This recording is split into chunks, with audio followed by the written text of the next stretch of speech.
Oh, hi. Didn't see you come in. Welcome back to the European Soccer Show. I should have had a cat there to stroke or something, shouldn't I? Joining me, as ever, is the indomitable Leo. Bonsoir, Leo, ça va? Bonsoir Daniel, how are you? Comment ça va? Oh, bon. No, I'm really good. Yes.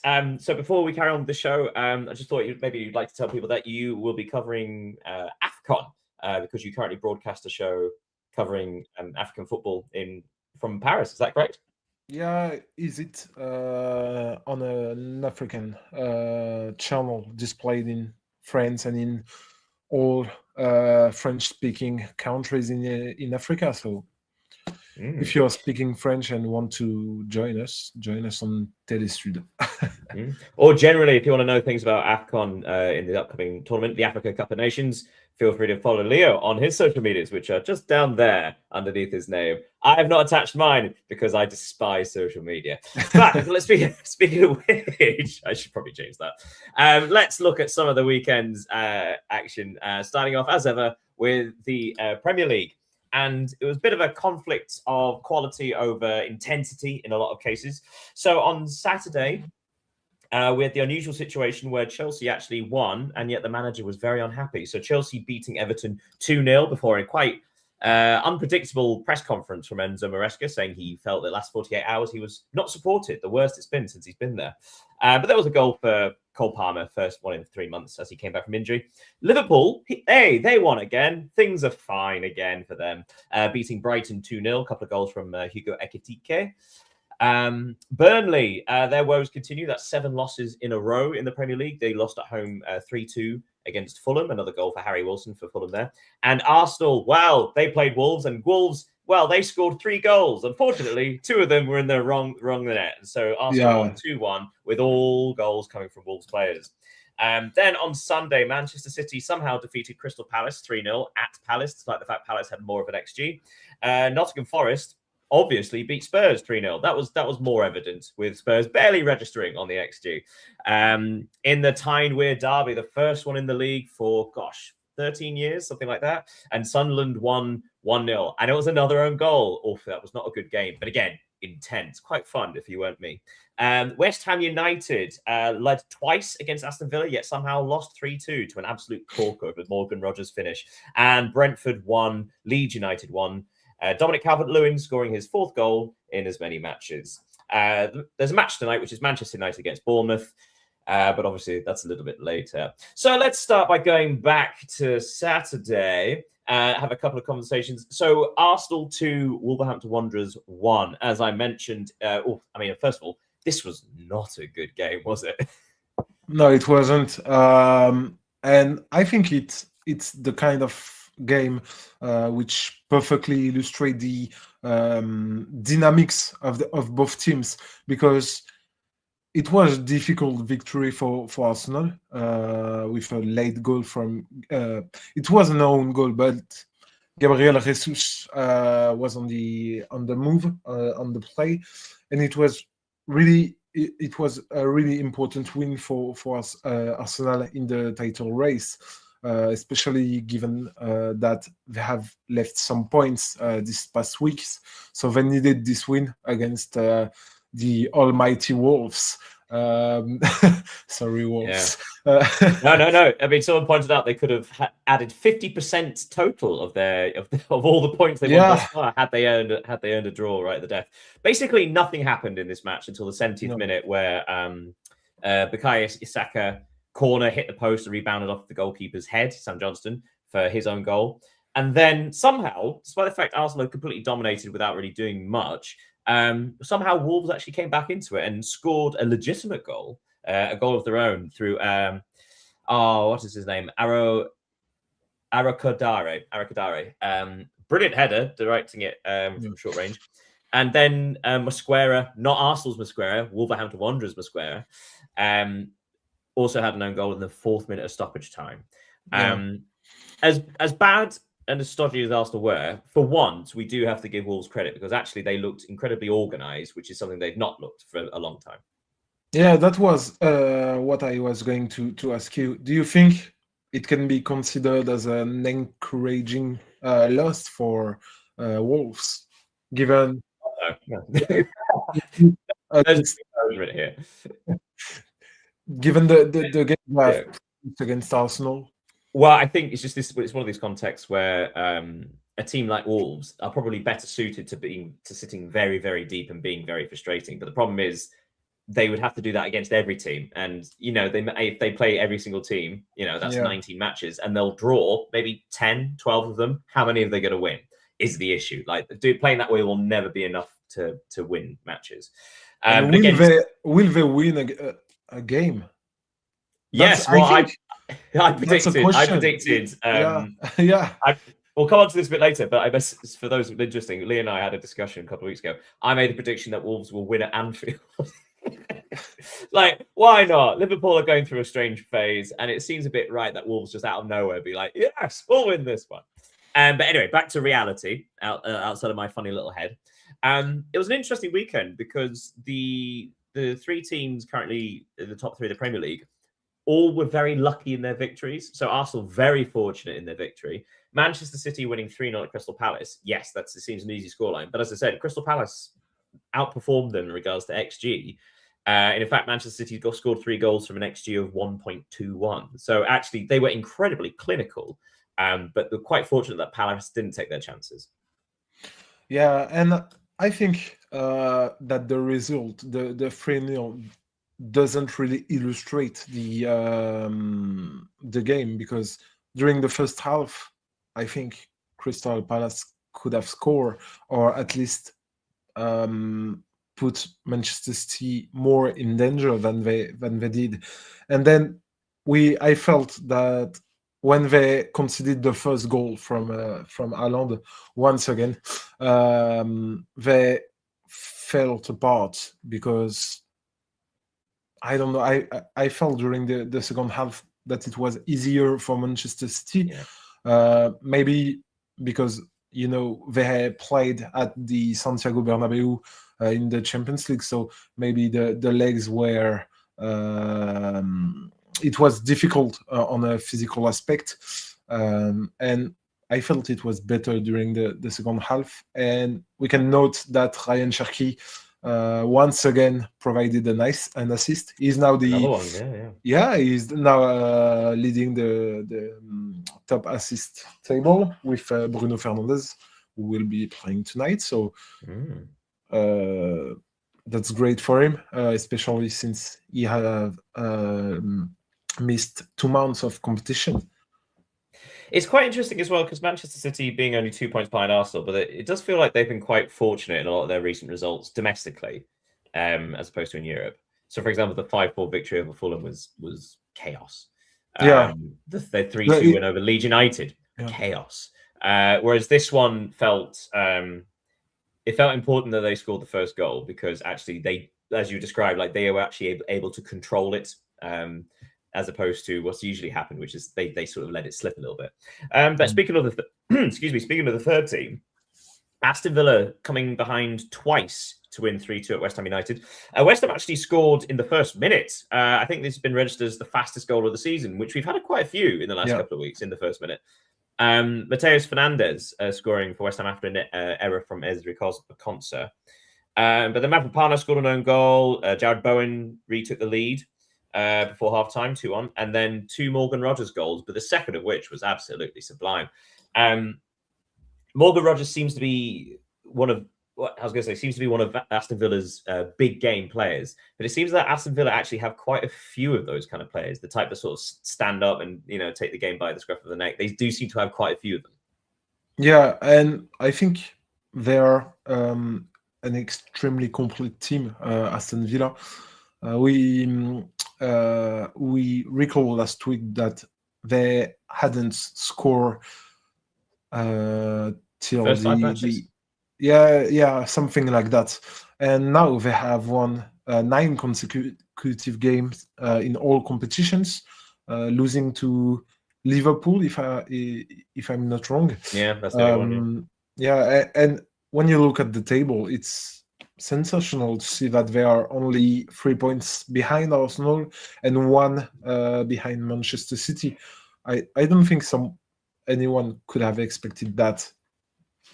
Well, I think as well, because it's been quite fun with the discussion about Aston Villa being in the title race, and if they continue this form, then hopefully they can be. But it does feel like I forget what the record is. I think it's 14 wins in a row. But there's a reason why it's so hard to put these runs together. Yeah. So surely Aston Villa will be coming to the end of this run at some point. And also, should be pointed out, they've been outperforming their XG basically since the second month of the season, and yet they still manage to keep doing it. With regards to like Morgan Rogers scoring yet another goal from outside the box. So you do expect at some point for Villa to drop off a bit. However, perhaps more importantly than them being so close to the title race is that there is a clear gap between them and that huge mess in the middle of the Premier League. So actually, what they are doing is solidifying their chances for the Champions League next season. Yeah, that's what I want to talk about. Aston Villa are now 4 points ahead of Chelsea, who are fourth. 5, isn't it?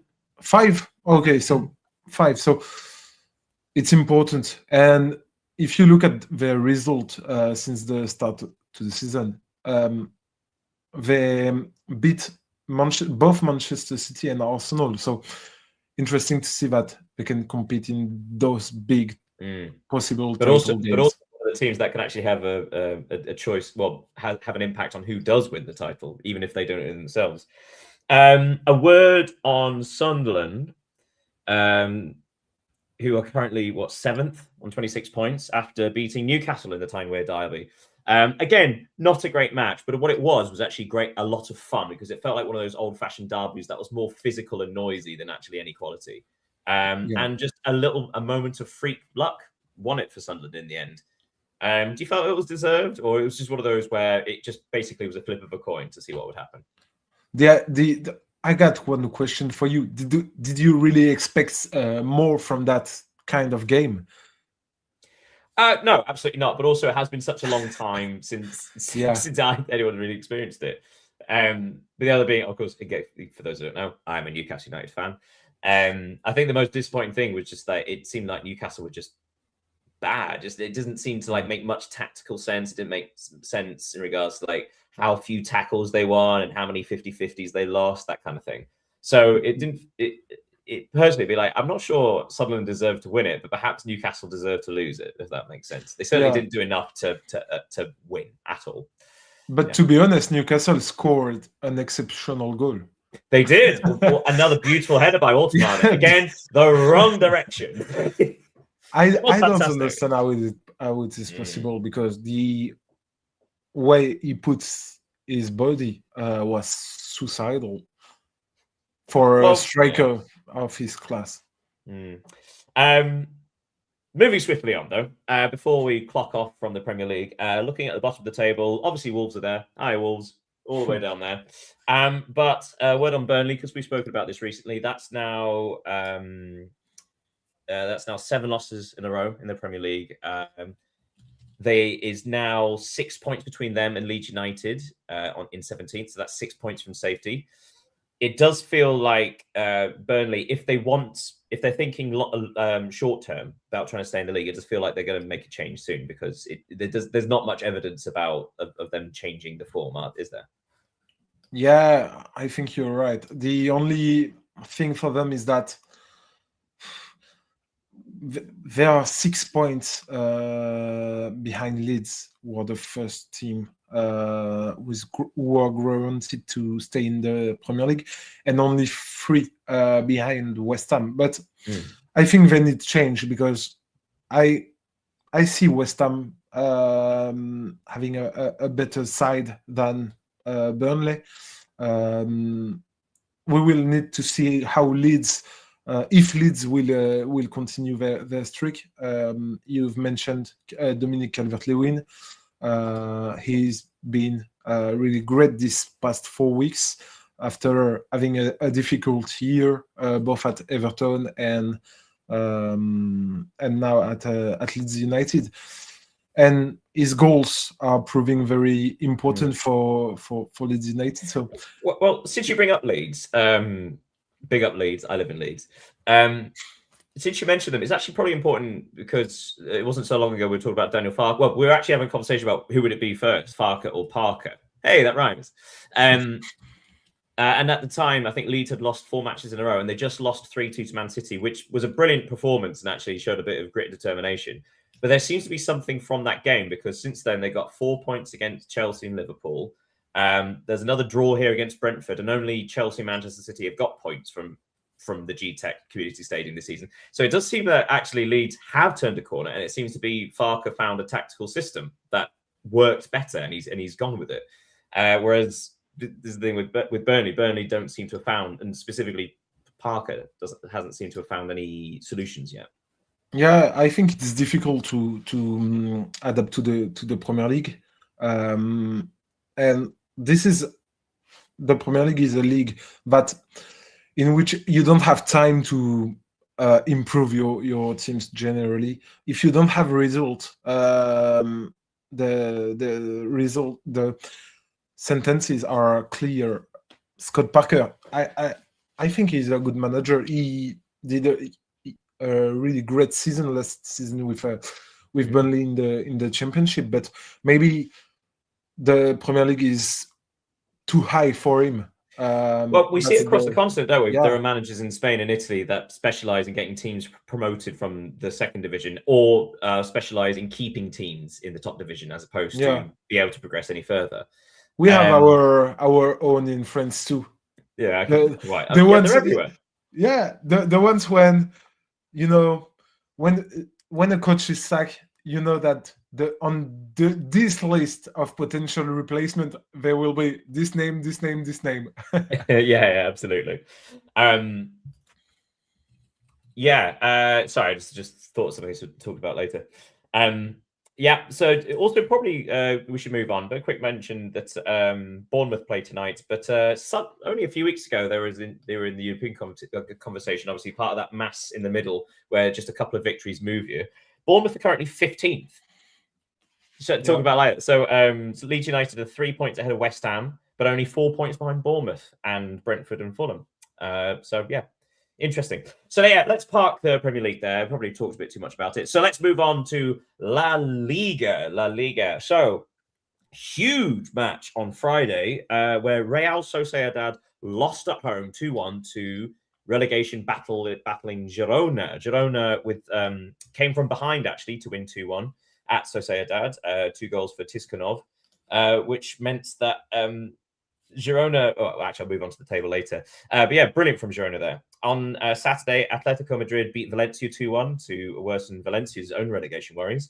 Mallorca defeated Elche 3-1. That was a big victory as well. Barcelona 2, Osasuna 0. Osasuna actually were doing brilliantly. 0-0 at halftime, and then 2 goals from Rafinha in the second half.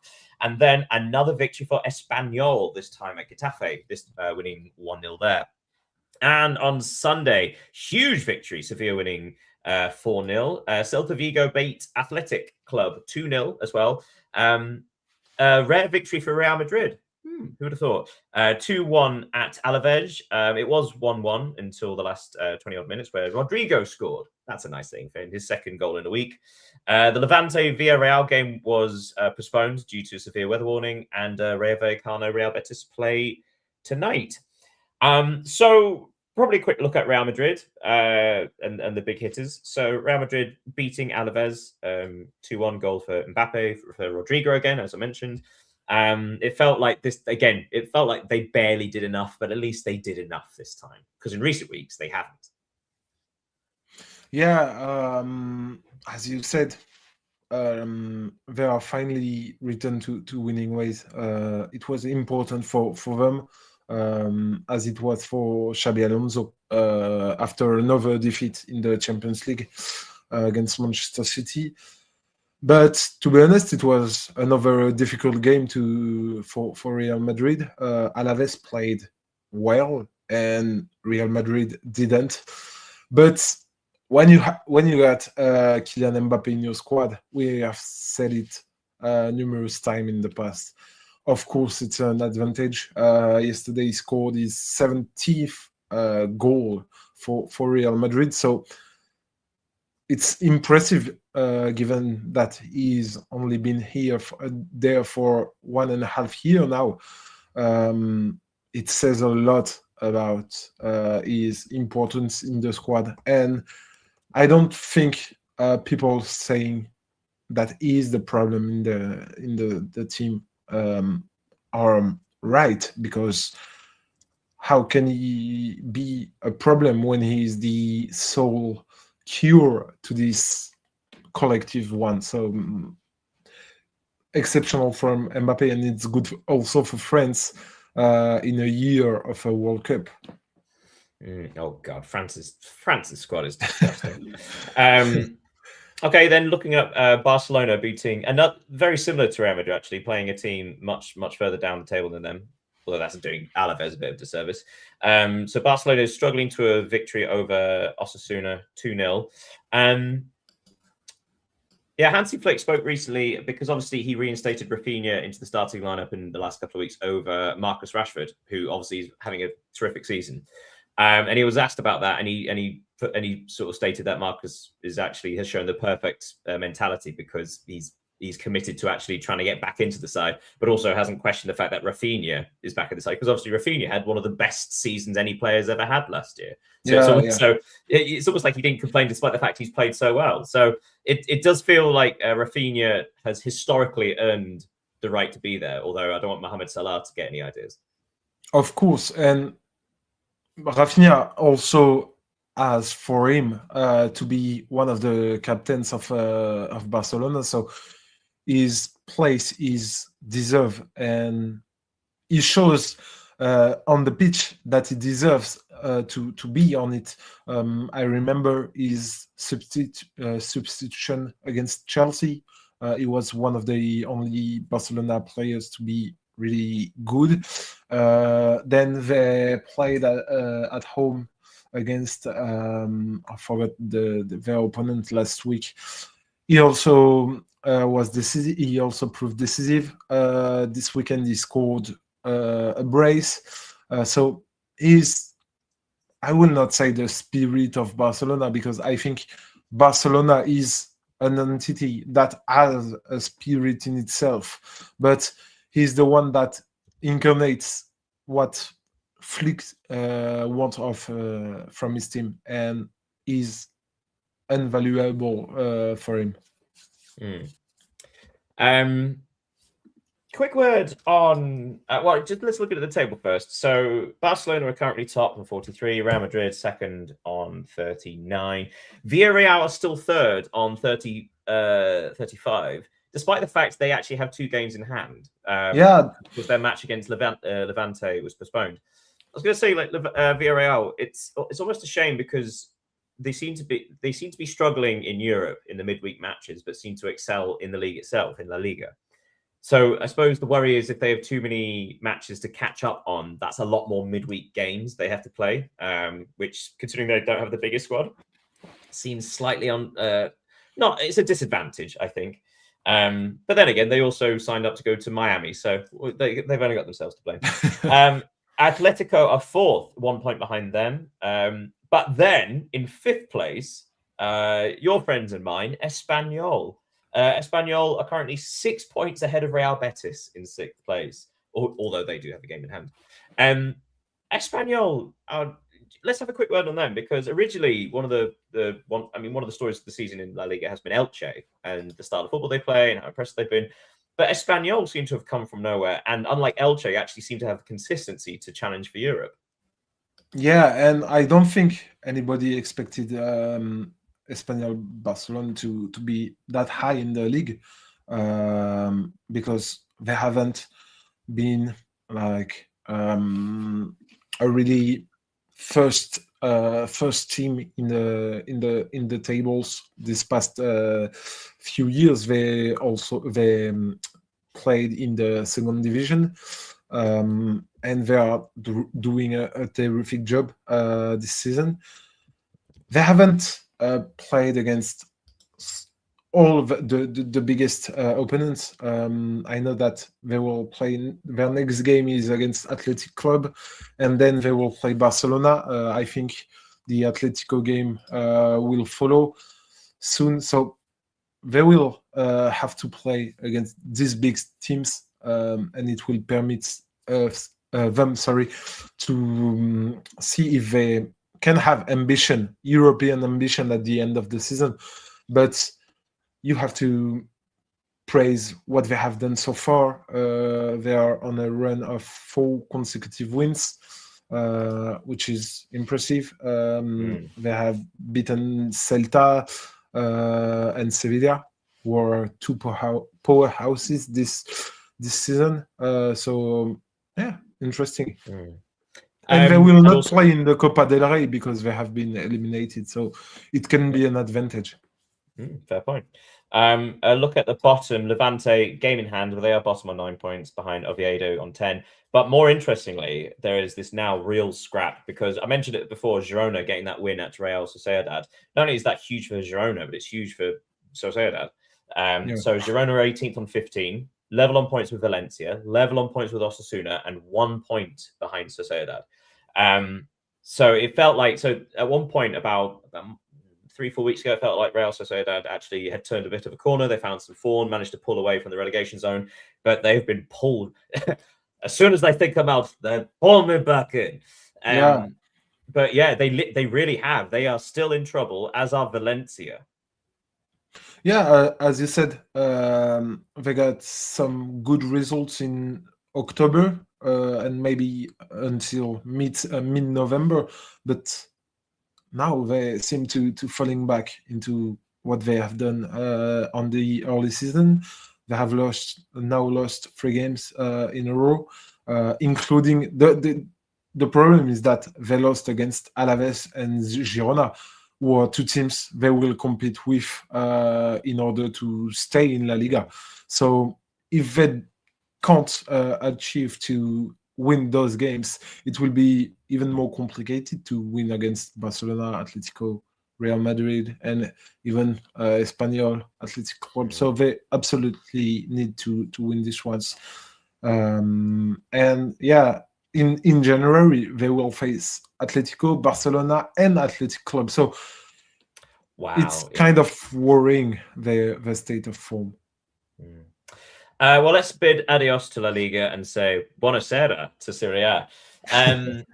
So looking at Serie A, there were some big results here and very unpredictable results for some of the big lads getting bloody noses. So on Friday, Lecce eased their worries with a 1-0 victory over Pisa.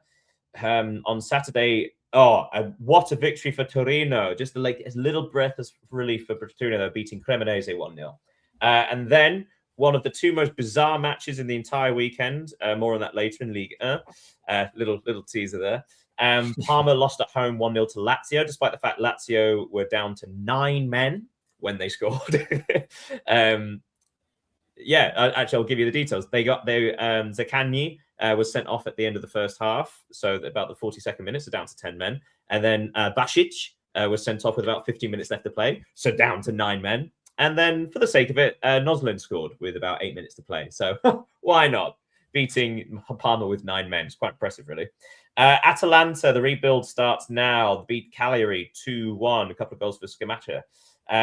On Sunday, AC Milan, at the time the league leaders, stumbled against the promoted Sassuolo 2-2. In fact, AC Milan were leading 2-1 with about 15 minutes to go before Sassuolo equalized. So yeah, they could beat the big teams, but they struggle against the smaller teams. AC Milan. Yeah. And Fiorentina, the heartbreak continues. Lost at home against the team immediately above them, Hellas Verona. Hellas Verona winning 2-1 in Florence. It was 1-1 until the 3rd minute stoppage time, where Orban scored his 2nd goal for Verona. And that win pulls them 6 points clear of Fiorentina. Fiorentina now 8 points from safety. Probably the biggest shot of the round, though, Udinese 1, Napoli 0. Udinese were causing issues for the big teams earlier on in the season, but they're doing it again. Ecclethorpe, scoring the only goal there. Napoli, not a single shot on target in this match. Genoa 1, Inter 2, with goals from Bisek and Lautaro Martinez, gave Inter the victory there, winning where their city sakes could not. And Bologna 0, Juventus 1, Cabal with the only goal. There was a red card in there for Bologna as well. And Roma and Como play tonight. My money's on a 0-0. Yeah, so big match. Let's start with the Napoli game because you and I were again texting during the week. We tend to chat.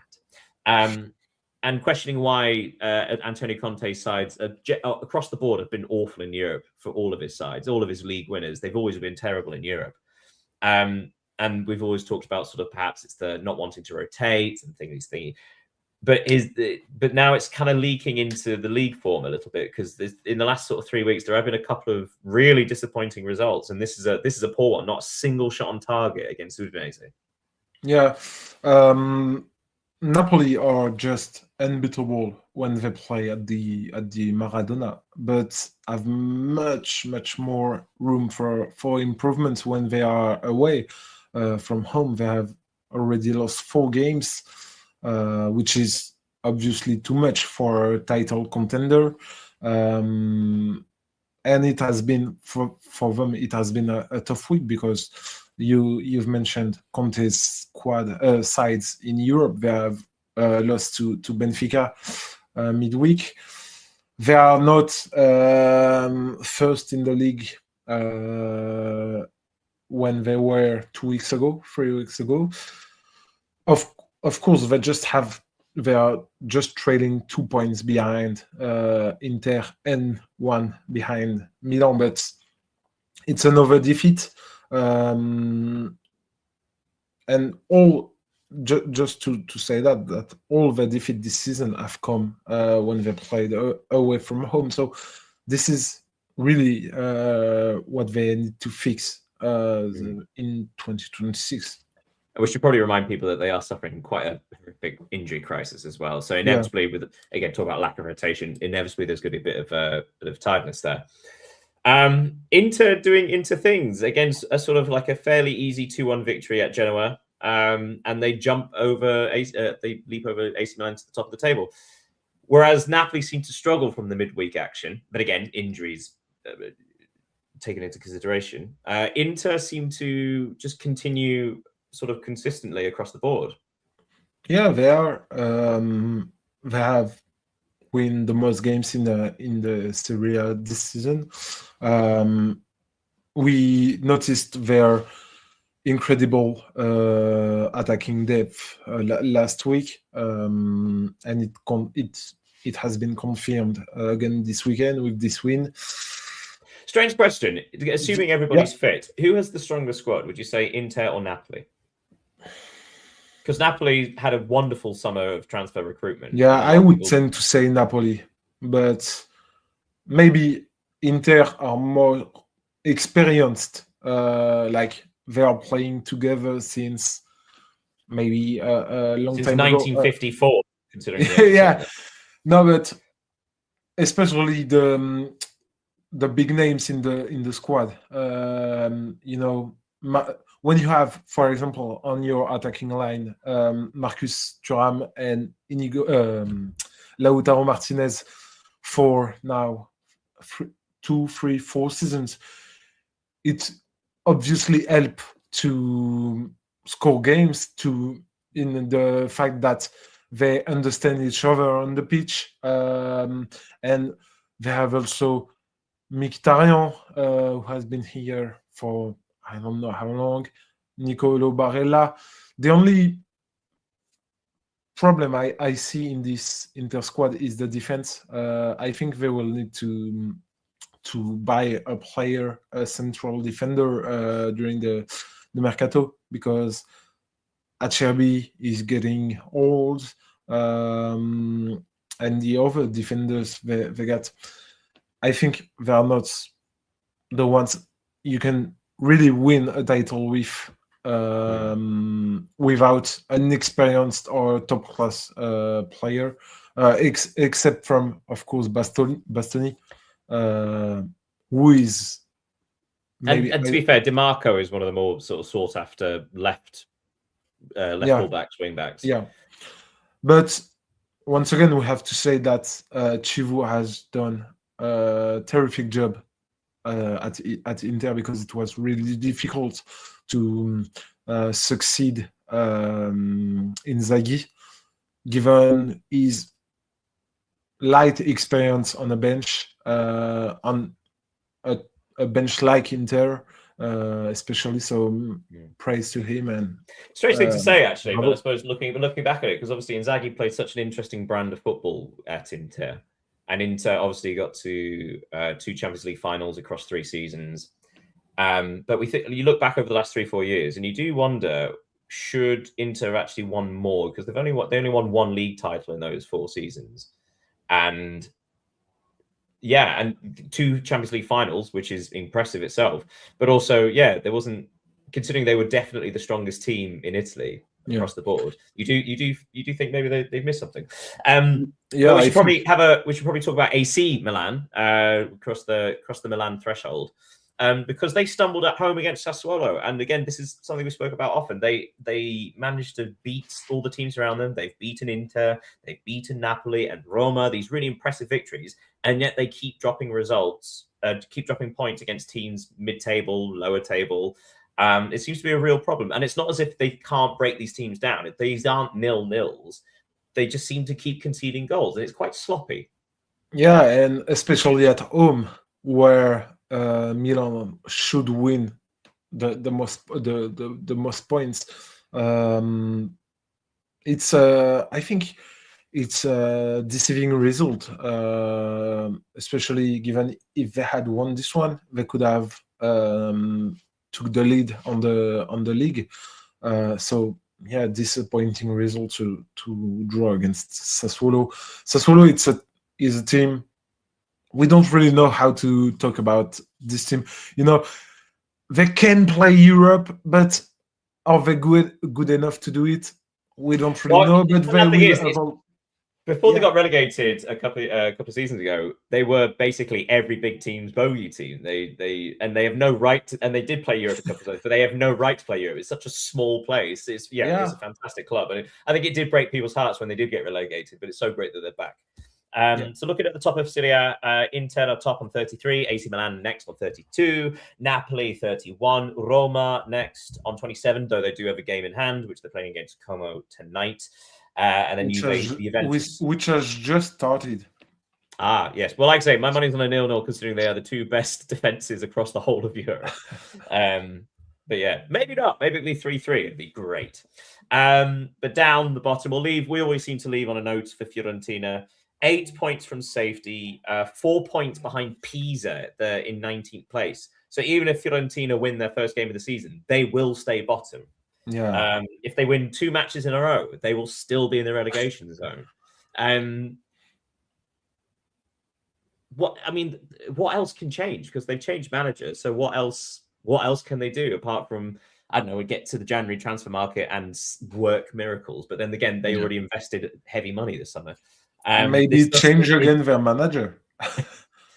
Yeah, and I've read something in the La Gazzetta dello Sport today, talking about the possible dismissal of Paolo Vanoli, so the successor of Pioli at the head of the club. So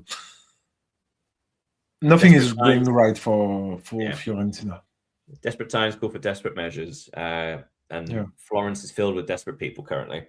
Right, we'll leave Serie A there and trot on over to the Bundesliga, where I know we've had some sort of predictable chats about the Bundesliga these weeks, but this was a very unpredictable week, very fun week. Although it makes no bit of difference to the title race.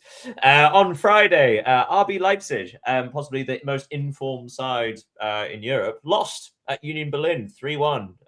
It was 0-0 at half-time, actually. But yeah, 3-1 Union Berlin ended up winners. On Saturday, Borussia Mönchengladbach, their good form has ceased. They lost at home 3-1 to Wolfsburg, who were, again, real relegation fears, but they've turned around a couple of really important victories. Frankfurt beat Augsburg 1-0. Hoffenheim beat Hamburger 4-1 at home. It was 4-0, actually, with 10 minutes to go before a late consolation for Hamburg. Great performance there from Hoffenheim. St. Pauli won 2-1 against Heidenheim. A victory for St. Pauli. They finally won. Yeah, good for them. Although against relegation rivals as well, but even sweeter. And the only team in the top 4 to win by Leverkusen, beating Köln 2-0 with goals from Terrier and Andrich. And then on Sunday, Freiburg held Borussia Dortmund to a 1-1 draw. Joe Bellingham getting a red card and allowing Freiburg to equalise late on. Bayern Munich left it late to draw at home against Mainz. Bottom of the table, Mainz 2-2. And then Werder Bremen 0, Stuttgart 4. They were 2-0 up before Koulibaly got a second yellow card and then ran riot at the end. So it's funny, this rather than speak out general team, it's quite funny that the 3 occasions that Bayern Munich have dropped points this season, every single one of those weeks, Dortmund and Leipzig or Leverkusen have also dropped points. So at no point has anybody even attempted to catch up to Munich because everyone, this doesn't seem to be, they didn't seem to grasp the opportunity. But having said that, very important that Bayer stay in this because at one point it looked like they were slipping behind Dortmund and Leipzig in this Champions League fight. But it's very important for them to keep touch because it's currently between Leipzig in 2nd and Hoffenheim in 5th is only 3 points. And those 3 points is a lot of money. Yeah, the race for the Champions League, it's fire in Bundesliga because there is obviously Leipzig, Dortmund, and Leverkusen. But if you take a look at the table, Hoffenheim are also 26, Stuttgart at 25, Frankfurt 24. So it's really cool to see this kind of race. But I wanted to insist on the feat that Mainz achieved against Bayern Munich because it's never easy to play at the Allianz Riviera. Not Allianz Riviera. Sorry, it's the name of the Nice stadium. What's the name of the stadium of Bayern Munich? Allianz Riviera. Yeah, sorry. It's hard to keep track because there's an Allianz Arena, there's an Allianz Stadium, there's an Allianz. So and so in one's Nice Juve, it's Allianz Riviera, so too much Allianz. Yeah, and there's one in Dublin as well. I think it's the Allianz. Yeah, no, is it not Aviva? No, Aviva Stadium in Dublin. No. I'm sorry. I'm thinking about Twickenham. There's an Allianz in the UK somewhere. I forget which one. But it sponsors a lot. It's a lot of stadiums are Allianz based. But let's take people through that match then. So Munich took the lead through young Karl again. Once again, the season of his life before Mainz equalised just before half time. But then Mainz took the lead in the second half, and it took a late Harry Kane penalty to save it for Bayern Munich. So Mainz performed admirably, actually. And unlike Wolves, they did hold on for at least a point. Yeah, and it wasn't expected, of course, for them. But unlike Wolves, they got 7 points. So, which is really different. If they win a game, they will be in the race with St. Pauli, Heidenheim, even Augsburg to avoid relegation. But no, it's obviously a superb result for them. But the fact is that Bayern also managed to avoid their first defeat in this season of Bundesliga. And in fact, they extended their lead at the top, despite the fact they drew against the side bottom of the league. Which is Bundesliga. So it's a shame that neither Leipzig or Dortmund could win this weekend. And for context, had Leipzig won at Union Berlin, they would have narrowed the gap to 6 points. As opposed to what it is now, which is 9. Now, of course, 6 points are still huge, especially when you're chasing Bayern. But again, my point exactly that the 3 times that Bayern have dropped points, at no point have they been put under pressure. At no point has been, the gap's only 3 points. The gap's only no. And it's just, and somehow they drop points and still extend their lead. Speaking of which, we should probably talk about Borussia Dortmund because they did take the lead against Freiburg through Benta Baini. But then sort of a completely unnecessary Joe Bellingham red card early in the second half kind of ruined things for that. And Höller equalised late on for Freiburg. Does this count as Dortmund tripping themselves over again? Or is this a case of them just having a young player starting in the lineup and sort of not quite reaching the levels expected yet? The thing we can say is that it's been a difficult start of adventure for Job Bellingham at Dortmund, not only on the pitch, but he had some issues with his parents trying to get involved in the management of their son, which, in my opinion, isn't the best thing to do. To get some close people, yeah. Or Bellingham is a older brother, because we've heard things about that. But Dortmund are so, every season they missed opportunities to close the gap with Bayern, and it's once again it proved true against Freiburg, which are a good team in the Bundesliga, but they are not playing relegation, but they are not playing the race to Europe. They struggled. Serhou Guirassy didn't score once again. So that does seem to be the way, doesn't it? They do seem to struggle for goals if Guirassy doesn't contribute either assist or goal. They seem to struggle to find them from elsewhere. And Adeyemi, who had been really great these past weeks, has only played for a couple of minutes. So it wasn't their game to win, I think. Fair. Right, well, let's say Auf Wiedersehen to the Bundesliga and nip on over to France for the last stop. Why not? So Ligue 1 indeed. And possibly the most insane match I've ever had to try and get all the details down for. More on that later. On Friday, Angers defeated Nantes 4-1 to ease their worries and actually gone off into like lower mid-table. On Saturday, Rennes did a treble over Brest, which sounds like a KFC order. Yes, Rennes 3, Brest 1. Brest actually took the lead early on before Rennes rallied. Metz 2, Paris Saint-Germain 3. What a fun match that was. What an effort from bottom of the table Metz. They are fun, but they're still last. Paris FC 0, Toulouse 3. That was an easy win there for the victory there. And on Sunday, Lyon, finally, another victory. 1-0 over Le Havre. Is it just Schulk scored the only goal there? Auxerre against Lille. We'll come on to that in a bit. I'm going to give it its own space there. Lens to Nice 0. A nice victory over Nice. Of course, Nice are terrible. And again, that's something else we spoke about midweek. A new defeat.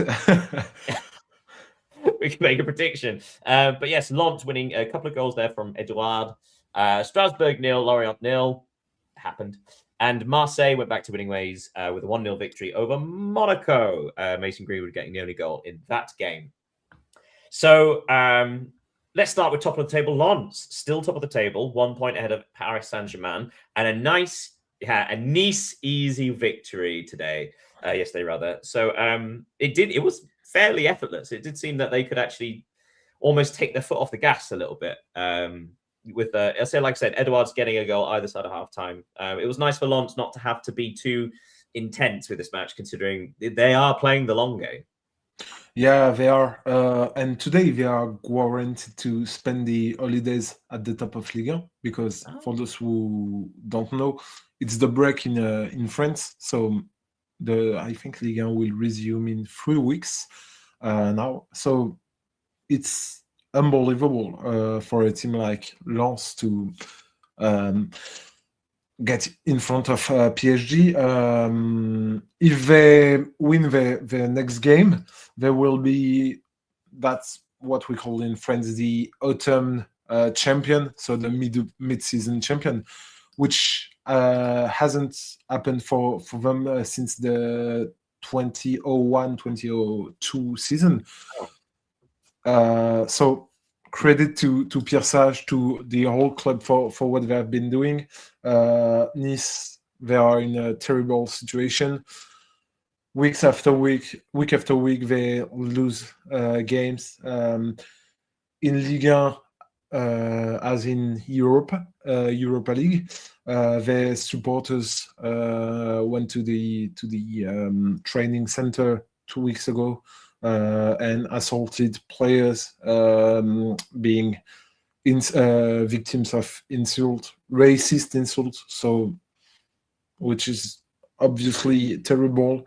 They don't seem to have, sometimes we've been talking about Wolves earlier in the show, and maybe Wolves can use this defeat to construct something, to build something on. But Nice, there is no positive points to their games. We don't know how and when they will finally stop losing. And yeah, I think it's the best time of the season to play against them. Yeah. So Paris Saint-Germain still looking. So they're second place on 36. Do you think they deserve credit for this victory over Metz? Because Metz, as we've seen in the last month or so, can put up a fight. But also Paris Saint-Germain perhaps rotated a bit too much. Still, I mean, they've got some wonderful teenagers, but obviously, if you have Mbaye, is it Mbaye? Getting a couple of assists, he's only 18. It feels like they may have they may have rotated a bit too much. They rotated a lot, but let's not forget, or if you don't know, they will play the Intercontinental final against Flamengo in 2 days or 3 days in Qatar. Straight into the final. I thought they had to play the semi first. No, maybe. Wait, because the Intercontinental one, and before the new Club World Cup, it used to be that the European winner would join at the semi-final. No, it's the final. It's the final. Let's go straight that seems a bit pointless. Yeah, I think it's like the old Club World Cup. No, it absolutely is. It absolutely is. But I'm saying, like, the European champions used to go in at the semi-final. At least have a little bit of a challenge. Yeah, that seems silly. Yeah, that's. Because Flamengo. Sorry, I'm being an old man, sort of grumbling. No, but if you're going to make it an Intercontinental Cup, at least make it worthwhile. Yeah. So yeah, of course they rotated the team. Metz, who have been performing rather well in recent weeks, winning games finally after a terrible start of the season. But Metz, maybe they have tried to play too hard and were punished to it, because even if there were a lot of youngsters in PSG squad, they got some experienced player. I should probably point out as well, at no point were Metz level. So Paris Saint-Germain were 2-0 up, Metz pulled a goal back, then they were 3-1 up, and then Metz pulled another goal back. So the game state was always that Paris Saint-Germain were ahead. But that seemed to be when Metz actually played their best football, was when they were forced to come forward. Yeah. And which is interesting at PSG is that they invested a lot this summer in bringing in Lucas Chevalier as a replacement for Donnarumma. And he's not the starting goalkeeper for now. No? It's been Safonov, because his performances are deceiving, and Safonov has been delivering good performances too. So interesting to see the development of this competition between both. And PSG also, we have to note that Désiré Doué, who have been injured for weeks now. He made his return in the Champions League on Wednesday, and he scored against Metz, so it's a good thing for PSG and also for France, of course. So it's a good victory for Paris. Yeah. Also, there's also something very satisfying having a goalkeeper called Safe Enough. Well, written down anyway. Anyway, so we're going to leave. Yes, we're going to leave with telling you the story of Auxerre versus Lille. Gather around the fireside, everybody. So it goes like this. Lille opened the scoring through Haraldson, 1-0.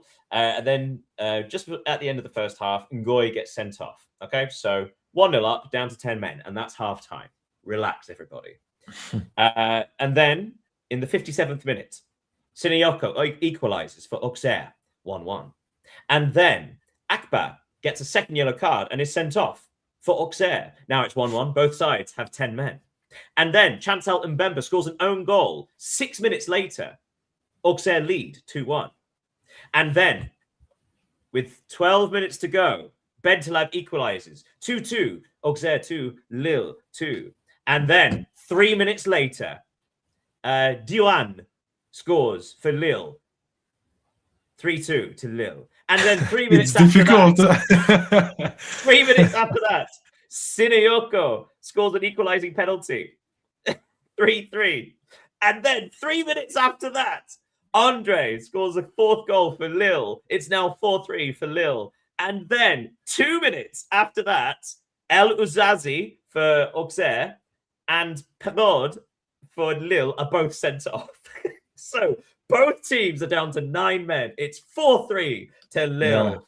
Yeah. And that is the end of my tale. Although it's quite funny that Lille scored 4 goals, had 2 men sent off, and only had 5 shots on target. So it's quite a strange match.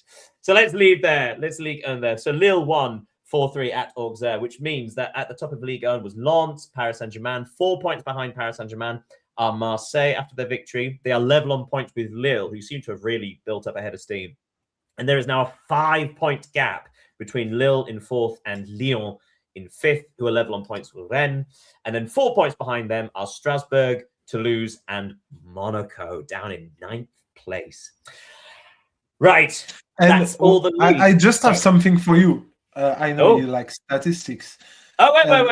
So, pretend it's a trivial at the bottom. It is not. It is not because it's not trivia. It's just you will never find the answer. But no, because it's a statistic extremely precise.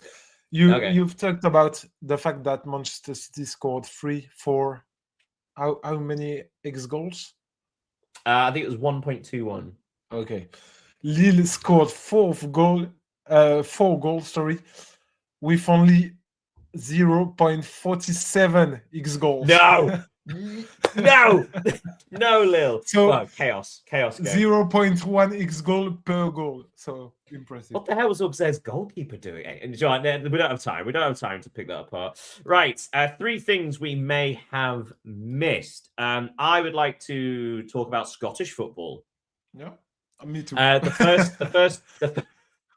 The first trophy of the season in Britain was the Scottish League Cup final. St Mirren versus Celtic, and St Mirren won 3-1. If you don't know who St Mirren are, there's no reason why you would.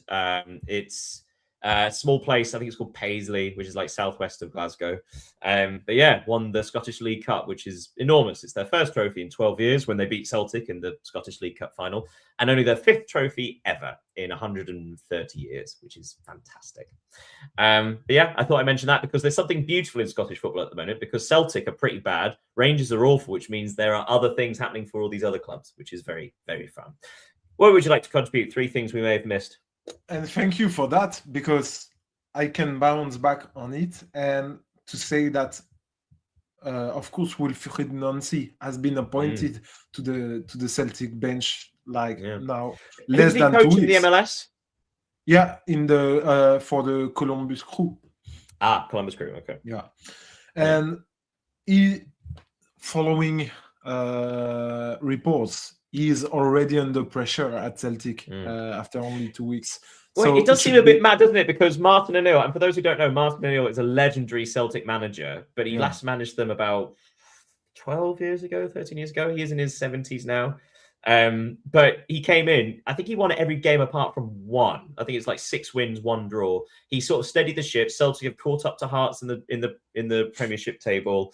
They righted the ship, and then Nancy's come in. They lost to Hearts. They lost to Roma 3-0. They just lost to St Mirren in the League Cup final. So there were a lot of people asking, why didn't they just keep O'Neill for another couple of weeks? Because he was doing a good job.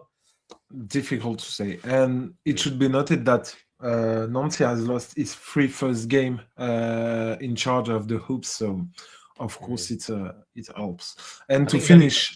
They've Sorry? only scored once. They've only scored once, I think, as well in 3 matches. They've Maybe. conceded 8 times, and I think they've scored once. Terrible record.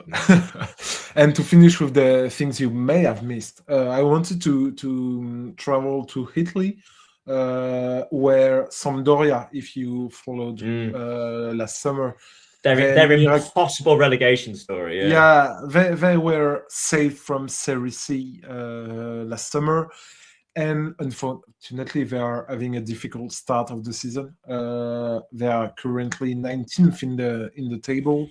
They have only won 3 games after 3 wins after 16 games, and so they are in danger of relegation. So, if this were to happen, it would be historic because this club is historic and they have never played solo in the Italian landscape. So difficult times. Troubling times for some former glorious clubs like Fiorentina and Sampdoria. I've got one more just in case you've missed it. Just another shout out to the Jamaican centre back Richard King's been a great signing for St Mirren. Yeah, he absolutely has. I mean, the manager's been done a terrific job as well. I think he was at Motherwell before then, but he seems to get so much out of his players in such a difficult situation where you're constantly outperformed by the big Edinburgh and Glaswegian clubs. But yeah, it's a good shout there. Yeah, so I've just got a quick little thing about, because I mentioned a few weeks ago about Coventry in the Championship in England, England's second tier. Frank Lampard's Coventry, the lead at the top has been cut to only 5 points. But I would just like to say that the top 2 spots are automatic promotion. They are currently 12 points ahead of third place. So Coventry and Middlesbrough are looking pretty sweet to go back to the Premier League, which is great because neither of them have been in the Premier League for a long time. Very exciting.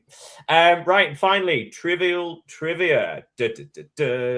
Fun times. That's your time. Yeah, I was going to ask, do you have anything? Because I have a minor one. I don't. So go on. Okay. So I've only got this for a couple of countries without being able to verify it.